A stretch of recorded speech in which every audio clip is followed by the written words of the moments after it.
અમદાવાદની 7th day school સરકાર હસ્તક લેવાઈ છે। સ્કૂલમાં ડીઈઓએ વહીવટદાર તરીકે ચાર્જ સંભાળ્યો છે, તો સરકારી અધિકારી તરીકે ડીઈઓની અહીંયા નિમણૂક કરવામાં આવી, જેના આક્રોશ સંઘર્ષ સમિતિની સ્કૂલ બહાર ઉજવણી, જેમાં ડીઈઓએ ચાર્જ સંભાળતા વાલી મંડળે પણ તેમનું સન્માન કર્યું। ધારાસભ્ય અમૂલ ભટ્ટ સહિત આગેવાનો ઉપસ્થિત રહ્યા। 7th ડે સ્કૂલનો વહીવટદાર તરીકે ડીઈઓની નિમણૂક, હાલમાં ડીઈઓએ ચાર્જ સંભાળી લીધો છે। અમદાવાદની 7th ડે સ્કૂલને સરકાર હસ્તક લઈ દેવામાં આવી છે, ત્યારે ડીઈઓ રોહિત ચૌધરીએ પણ આ પ્રસંગે નિવેદન પણ આપ્યું હતું। વાલી મંડળે ડીઈઓ જે વહીવટદાર તરીકે તેમની નિમણૂક કરવામાં આવી છે તેમનું સન્માન પણ કર્યું હતું, તેમનું સ્વાગત પણ કરવામાં આવ્યું હતું। સરકારી અધિકારી તરીકે ડીઈઓની નિમણૂક કરવામાં આવી। આજે માનનીય ધારાસભ્યશ્રી અને આ વિસ્તારના વાલીઓ અહીંયા ઉપસ્થિત રહી સરકારનો આભાર વ્યક્ત કરવા માટે ઉપસ્થિત રહ્યા હતા।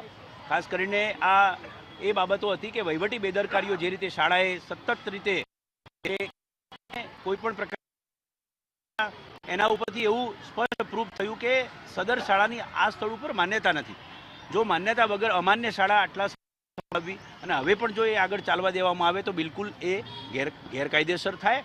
એટલે વાલીઓના વહારે સરકાર આવી અને વિદ્યાર્થીઓના શૈક્ષણિક હિત તેમજ સલામતી હિતને ધ્યાને લઈ વહીવટદાર તરીકેની નિયુક્તિ આપી આગળની કાર્યવાહી હાથ ધરવામાં આવી છે। આગળના દિવસોમાં મેનેજમેન્ટ તરીકે વહીવટદારની અમારી ટીમ કાર્યવાહી કરશે અને શૈક્ષણિક હિતો પૂરેપૂરા જળવાશે।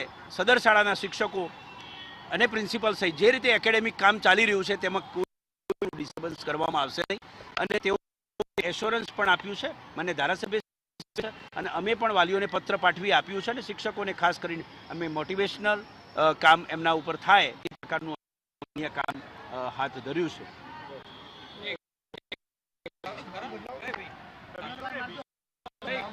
ખાલી આગળના ભવિષ્યના તો ખાસ હાલમાં દુઃખદ ઘટના બાદ વાલીઓ સરકારના સહયોગ માટે પહોંચી હતી। વાલીઓ પહોંચ્યા હતા કે તેમના બાળકોનું શિક્ષણ પણ ન બગડે એવા કોઈ પગલાં લેવામાં આવે, ત્યારે રાજ્ય સરકારે પોતાના હસ્તક લઈ લીધી છે 7th ડે શાળા અને વહીવટદાર તરીકે ડીઈઓની નિમણૂક। વિવાદની વચ્ચે પુરાવાના અભાવે સરકાર હસ્તક લેવાનો નિર્ણય લેવામાં આવ્યો હતો અને સત્તાવાર આજે ચાર્જ પણ ડીઈઓ દ્વારા સ્વીકારી લેવામાં આવ્યો છે અને ચાર્જ પણ સંભાળવામાં આવ્યો છે। વાલીઓ દ્વારા પણ તેમનું સન્માન છે તે કરવામાં આવ્યું હતું અને વિદ્યાર્થીઓની સુરક્ષા રહેશે તેવી આશા વાલીઓ તરફથી પણ વ્યક્ત કરવામાં આવી હતી। કેટલાક આગેવાનો આપણી સાથે છે, એમની સાથે જ વાત કરીએ। સરકાર હસ્તકનો ચાર્જ આજે લીધો છે, કેટલી એક રાહત અનુભવો છો, કેટલી ખુશી અનુભવો છો? સૌથી પહેલાં હું સરકારને ખૂબ ખૂબ આભાર માનું છું કે સરકાર આ 7 ડે સ્કૂલમાં આપણા હસ્તક લીધા છે અને હવે જે સરકાર એના હસ્તક લીધા છે તો એમાં બહુ સુધારો પણ થશે, જેમ કે વિદ્યાર્થીઓને જે નયન જોડે થયો એ બધું અકસ્માત કમ થશે અને વિદ્યાર્થીઓને સારા માર્ક્સ પણ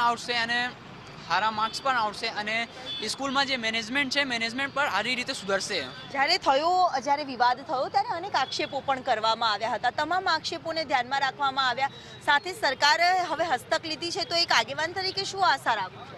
એક સમાનતાની આશા આવશે, વિદ્યાર્થીઓને સમાનતા મળશે કે વિદ્યાર્થી દરેક સમાન છે। ધર્મના લીધે અહીંયા જે વિવાદ ચાલતા હતા ધર્મના વિવાદો બંધ સરકારના ગવર્મેન્ટ લીધેલી છે, ઇન્ફ્રાસ્ટ્રક્ચર સાથેની એનો સુધારો આવશે અને જે સમાનતાનો જે વિષય તમે મેં કીધું દરેક વિદ્યાર્થી સમાન રહેશે અને કોઈ બી આવો ના થાય ભવિષ્યની અંદર એની સરકાર લાગણી રાખશે। એટલે તમામ જે આ પ્રકારના જે વિવાદો ચાલતા હતા, જે આક્ષેપો ચાલતા હતા, તે આક્ષેપોમાંથી વિદ્યાર્થીઓ બહાર થશે અને કોઈ પણ સમાનતા તમામ ધર્મોમાં જોડાતી રહેશે, સાથે જે તમામ વિવાદો હતા વિવાદોનો અટકણ આવશે અને વિદ્યાર્થીઓની સુરક્ષા વધશે તેવી વાલીઓ આશા રાખી રહ્યા છે।